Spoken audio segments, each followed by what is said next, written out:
उनको तो हम बम मार करके फोड़ देंगे, लेकिन उनकी आबादी से अधिक दुश्मन जो इस 140 करोड़ की आबादी के भीतर बैठे हुए हैं, उसको तो बम छोड़ के हम गोली भी नहीं मार सकते, क्योंकि उसको पहचानना मुश्किल है। वो जो बालक आपके घर में है, वो जो ये कह रहा है कि इस किताब को उठाकर बाहर फेंक दो, इसको जला दो, इसमें नारी के विरोध में है, इसमें दलित के विरोध में है, इसी SC ST के विरोध में है, ये तो छोटे बच्चों के भी विरोध में है, ये हमारे अस्तित्व के ही विरोध में है, इसको भी निकालो। रामचंद्र जी को पूजना बंद करो, कृष्ण को मानना बंद करो, ऋषि दयानंद को मानना बंद करो, ये हवन बंद कर दो, इसमें पानी डाल दो क्योंकि इससे प्रदूषण होता है। इवन ये तक हो गया कि अब तो शव दाह ग्रह भी बंद हो जाने चाहिए, क्योंकि उनसे जो अग्नि निकलती है, धुआं निकलता है, उससे भी प्रदूषण होता है। तो क्या करें, दफना दें और हजारों हेक्टेयर भूमि को हमेशा हमेशा के लिए बंजर बना दें, उसमें जहां जहां खेती भी ना हो सके, ऐसा करते हैं। ये वो आधा मोर्चा है। तो मैं इस आधे मोर्चे को दो बाप की आज्ञाकारी औलाद कहता हूं। दो बाप की आज्ञाकारी औलाद कैसे? देखिए, हमने कहा कि दो दुश्मन तो हैं, एक है पाकिस्तान, एक है चीन। पाकिस्तान की आइडियोलॉजी इस्लामिक शरियाई कानून पर चलती है और चीन की जो आइडियोलॉजी है वो वामपंथी विचारधारा पर चलती है। एक समय ऐसा था जब वामपंथी विचारधारा बहुत प्रबल थी।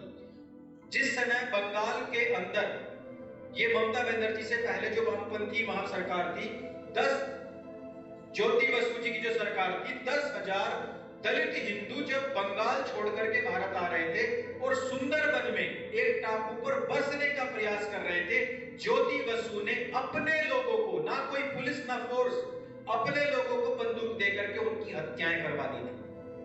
और उन लोगों को मरवाने के बाद आप समझिए कि तकरीबन 10 से 12,000 दलित हिंदुओं का नरसंहार हो गया और हमें और आपको पता तक नहीं है। इतना बड़ा नरसंहार हुआ और हमें पता तक नहीं है। लेकिन एक कवरेज जो बाइक चोरी कर रहा था और लोगों ने उसको पकड़ लिया और पतली पतली संटियों से मार रहे थे, उसकी मृत्यु 5-6 दिन के बाद झारखंड की जेल में हार्ट अटैक से होती है। लेकिन वो मामला UN पहुंच जाता है। 5,000 सिखों की हत्या दिल्ली के अंदर होती है, लेकिन मामला UN नहीं पहुंचता।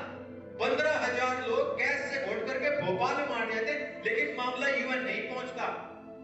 लेकिन एक व्यक्ति हार्ट अटैक से मरता है तो मामला UN पहुंच जाता है और 10,000 लोगों को सुंदरबन में मार करके फेंक दिया जाता है समुद्र में, लेकिन मामला हम तक नहीं पहुंचता है। ये होता है इकोसिस्टम। वामपंथी विचारधारा उस समय पर कैडर बहुत ज्यादा मजबूत था। दूसरी तरफ इस्लामिक विचारधारा, जिस समय पर लोग ये कहते हैं कि जी आपने आरंभ किया, क्या आरंभ किया कि बाबरी मस्जिद विध्वंस कर दिया। मेरा ये बहुत पक्का एक विश्वास है कि सनातन कभी भी आरंभ नहीं करता, किसी भी झगड़े की शुरुआत नहीं करता, वो समापन तो करता है। प्रधान जी, अगर कोई भी व्यक्ति यज्ञ में आने से रह जाए तो जो अंतिम की जो पूर्णाहुति होती है वो डाल देता है।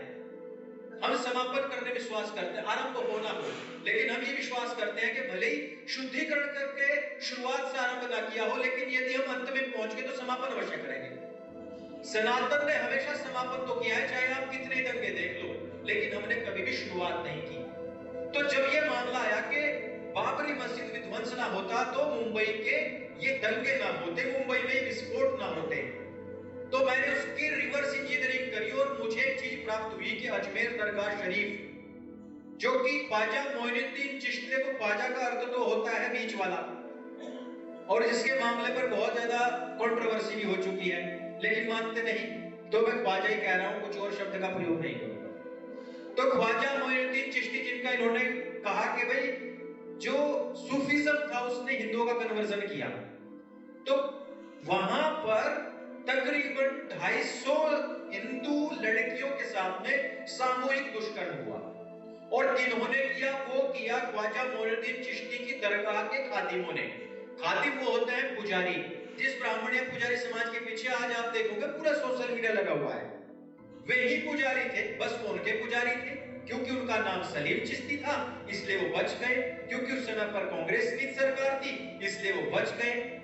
वो जो गुस्सा था अजमेर का, राजस्थान के इतने सारे लोग उस समय बाबरी के कलंक को मिटाने के लिए अपने रक्त से वहां पर पहुंचे, अंत में बताया जाता है कि राजस्थान के लोगों ने अपना घर का पता भी रास्ते पर, सड़क पर भी लिखा अपने खून से, और पता लगा कि राजस्थान के अजमेर के आसपास के कितने लोग वहां पर आए थे। अगर हमारे अंदर पौरुष होता, साहस होता, वीरता होती, तो हमारी एक बेटी, जैसे कि कहा कि एक बेटी के अपमान के बाद महाभारत हो गया, रामायण हो गई, करोड़ों लोगों का भी अगर हमें नरसंहार करना पड़ा तो हमने किया, लेकिन उसकी अस्मिता पर उसने नजर कैसे डाली, उसका हमने प्रतिशोध लिया। उसका न केवल विरोध किया, प्रथम सर्जिकल स्ट्राइक भी की, श्रीलंका में जाकर हमने मारा भी, 7 समंदर पार भी किए, लेकिन 250 लड़कियां, और किसकी लड़कियां? किसी रिक्शे वाले की नहीं थी, किसी मजदूर की नहीं थी, आईएएस, आईपीएस, प्रोफेसर्स, एकदम elite class. Sophia girls college में ऐसी एडमिशन नहीं होता। उस महीने में जो लाखों रुपए महीने के कमाते थे बड़े बड़े बिजनेसमैन, उनकी लड़कियों का हुआ, और उसके बाद आकर के बाबरी विध्वंस हुआ। अरे हम तो वो हैं जो कभी किसी भी प्रकार से पहल नहीं करते, लेकिन फिर भी असहिष्णु हो गए। मैं तो कहता हूं एक बार ढंग से असहिष्णु होकर के ही देख लो, क्या पता, अरे क्या पता ये खरपतवार साफ ही हो जाए। ये जो फसल उभर नहीं पा रही, इसके बीच में कांग्रेस घास खड़ी है, ये उखड़ ही जाए। असहिष्णु होकर के देख लो। मैं तो खुद कहता हूं 15 मिनट के लिए पुलिस हटा के ही देख लो एक बार। मैं तो कई बार कहता हूं, अरे बिना हटाए तुम्हारी नस्लें समाप्त कर दी थी, इस बात को याद रखो। बिना हटाए फिर कहते हो पुलिस भी तुम्हारे साथ खड़ी हो जाती है। मुजफ्फरनगर में शुरुआत करके देखी थी, मैं वहीं से हूं, पुलिस भी वहीं खड़ी थी। 15 मिनट छोड़ो, पुलिस वहीं थी, 1 सेकंड को भी नहीं हटी थी। और फिर कहते हो सारे कितने गांव पे तो मैडा फेर दिया, बुलडोजर चला दिया जी। हमारे लीडर टिकैत साहब ने तो, नरेश टिकैत जी ने एक बार आह्वान किया था, और वे जो उनके जहां वो जाकर के सीधे मुद्दे होते में तो जगह भी नहीं बची उनकी, बढ़ भी नहीं पाई दोबारा। तो वो होने के बाद बाबरी विध्वंस हुआ, उसके बाद इन्होंने 93 किया मुंबई के अंदर। उसके बाद एक पूरा एस्पेक्ट बन गया कि भाई मुसलमान मतलब आतंकवादी। उनके पास में माइंड नहीं था, उनके पास में कोई सुगर डैडी नहीं था जो उनको सहलाता रहे, फुसलाता रहे, पीछे से पैसा देता रहे और उनके डिफेंड में खड़ा होता रहे। जितने लोग जेल में गए वो फिर निकले नहीं। उसके बाद उन्होंने जो कार्य करके देखा वहीं में फंसते रहे, और उस तरफ वामपंथियों का कैडर समाप्त होता चला गया। वामपंथी इस्लामिकों का सुगर डैडी बना। उन्होंने कहा कि हम आपको वैचारिक इनपुट देंगे, आप हमें कैडर दो। इस्लामिकों के पास में सुअर की तरह जब 12 बच्चे पैदा होंगे, यही नहीं पता कि किसके पास कच्छा है, किसके पास बनियान है, किसका सिनक चल रहा, किसका नीचे से चल रहा, किसका ऊपर से, जब यही नहीं पता तो कहीं ना कहीं तो भर्ती होगा ही। वामपंथियों ने उस आबादी का इस्तेमाल किया। आज आप देखो, कहीं बम बारूद फूट जाए, किसी की हत्या कर दी जाए, जिस टाइम तक वो मान रहा होगा तो हमें फक्र है, इस्लाम का नाम बुलंद है, लेकिन जैसे ही उसका पित्तल भटिया जाएगा तुरंत आ जाएगा, अरे ये तो प्रोफेसर का बेटा था, ये तो भाई साहब स्कूल हेडमास्टर का लौंडा था, ये तो डांसर बनना चाह रहा था, ये तो क्रिकेटर बनना चाह रहा था, इसकी तो बॉलिंग बड़ी फास्ट थी, ये तो टिकटॉक पे डांस करता था, बड़ा स्वीट था। वो क्या चल रहा है आजकल?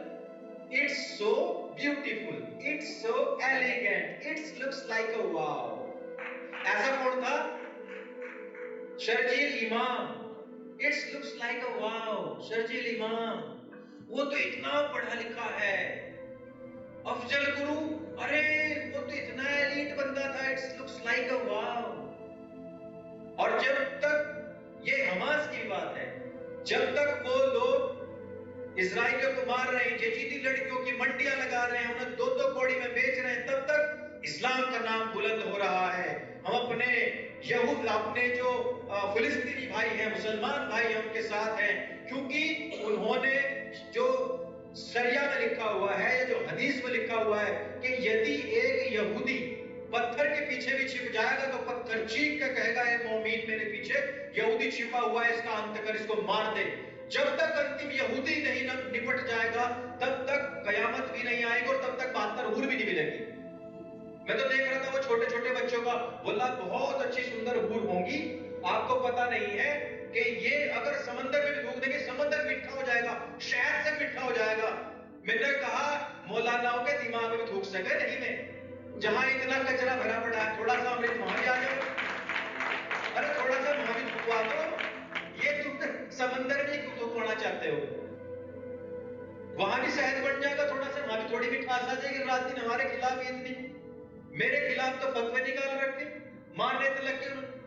मैं जब वामपंथियों का कैडर समाप्त हो रहा था और उनको वैचारिक कोई गुरु नहीं मिल रहा था, कोई ये कहने वाला नहीं मिल रहा था कि अरे 300 लोगों के लिए बम फोड़े, वो थोड़े ही ना फोड़ सकते हैं, क्योंकि उस दिन तो सत्रवार हो जाता। आपको पता है इस बात का? कुरान के अंदर एक आयत आती है 9:5, उसमें कहा गया है कि जब ये हराम के महीने बीत जाए तो इन काफिरों और मुशरिकों को ढेरों, पहला तो लिखा सीधा ही कत्ल कर दो, ढेरों घात लगाओ जब तक कि वो ज़कात ना देते, नमाज ना पढ़ ले, तब जाकर के उनका रास्ता छोड़ो। और बद्र की लड़ाई 7वें रमजान में हुई थी, उसी के आधार पर 93 के बम धमाके हुए थे। इस बात को खुद राकेश मारिया अपनी किताब में लिखता है कि टाइगर मैमन और जितने भी उस टाइम पे ये प्लान बनाने वाले लोग थे, दाऊद इब्राहिम जैसे, इन्होंने खास करके, और अल्लाह के फजलो करम से उस दिन जुमा भी था। अब आप मंदिर से निकलोगे प्रसाद लेके निकलोगे, लेकिन जब जुमे के दिन नमाज पढ़ के बाहर निकलते हैं तो क्या लेके निकलते हैं? हाँ, ये सांस्कृतिक विभेद है। वे पत्थर लेके नहीं निकले थे उस दिन, बम लेके निकले थे। भाई साहब ने बताया कि बंटवारे के टाइम पे ये हुआ, 14 अगस्त की इन्होंने बात की, 14 अगस्त को अंतिम जुमा था रमजान का, जिस दिन जयपुर में बम धमाके हुए थे, रमजान चल रहे थे। जानबूझकर उन्होंने ये काम किए। और फिर आपको पता है जब सन 2002 में गोधरा की ट्रेन चलाई गई थी, क्या बताया गया, उसका क्या पर्सपेक्टिव बनाया गया? ये पर्सपेक्टिव बनाया गया, पहले तो ये कहा गया कि चिंगारी लगी और साग लगी, फिर कहा गया हिंदुओं ने स्वयं अपने आप को जला लिया, फिर कहा गया कि नरेंद्र मोदी ने खुद हिंदुओं को जलाया ताकि उसकी सत्ता वापस आ सके। ये चीज आज चल रही है कि जिससे हम लड़ ही नहीं सकते। कोर्ट खुद खड़ा होकर के कह देता है जी वो तो हेडमास्टर का लड़का है, वो तो हॉकी बहुत अच्छा खेलता था। इस बात को पूरी तरह से इग्नोर कर दिया जाता है। वामपंथ अर्थात चीन और ईसाइयत जो इस्लामिक विचारधारा अर्थात पाकिस्तान, इन दोनों विचारधाराओं का एक कॉकटेल बनाया गया, जिसको पी करके आपके घर के बच्चे, वो हिंदू नामी भी है, सिख नामी भी है, ईसाई भी है, मुस्लिम भी है, उनकी कोई एक पहचान नहीं, वो आपके बीच में ही ज़ॉम्बीज बन करके घूम रहे हैं। और सबसे बड़ी विडंबना ये है कि ना हम उनके ऊपर रफाइल छोड़ सकते, ना परमाणु बम मार सकते, इवन छोड़ो उनको थप्पड़ भी नहीं मार सकते, क्योंकि दानवों के पास सबसे ज्यादा मानवाधिकार है। क्योंकि मानवाधिकार आयोग मानवों के लिए नहीं आता है, वो केवल और केवल उन दानवों आतंकवादियों के लिए आता है जो इस मानवता के लिए सबसे बड़ा संकट बन के खड़े हुए हैं। आज की तारीख में जो आपने कहा कि आतंकवाद किस चरम पर खड़ा हुआ है, तो आज 500 से ज्यादा आतंकवादी संगठन पूरे विश्व के अंदर मोहम्मद और इस्लाम के नाम पर बने हुए हैं, लेकिन फिर भी एक सुर में कोई कहने को तैयार नहीं कि ये मजहब आतंकवाद का मजहब है। ये है उनका इकोसिस्टम, ये है उनके कदमों में पड़ी हुई उनकी चरण धूलि चाटने वाली मीडिया, ये है उनका इकोसिस्टम कि वो किसी को भी हेडमास्टर का बेटा और उनको शांति प्रिय बता देते हैं। फिल्मों के अंदर आता है कि जब तक बजरंगी भाईजान मोहम्मद के नाम की कवाली नहीं गाता है तब तक तो उसको सफलता भी नहीं मिलती है, जब तक हनुमान जी को मान रहा है तब तक नहीं मिलती है। कहता है मोहम्मद भर दो झोली या मेरी मोहम्मद, अरे मोहम्मद की खुद की यार झोली खाली रही थी, उसका एक लौटा नहीं था बचा था, वो किसकी झोली भरेगा? उसका खुद का खानदान कुछ साल के बाद खत्म हो गया, वो किसकी झोली भरेगा भाई? है? लेकिन हमारे दिमाग के अंदर ये वायरस डाला जा रहा है कि वो झोली भरेगा, वो झोली भरेगा, नहीं भर सकता। ये हमें समझने और समझाने की आवश्यकता है सभी को।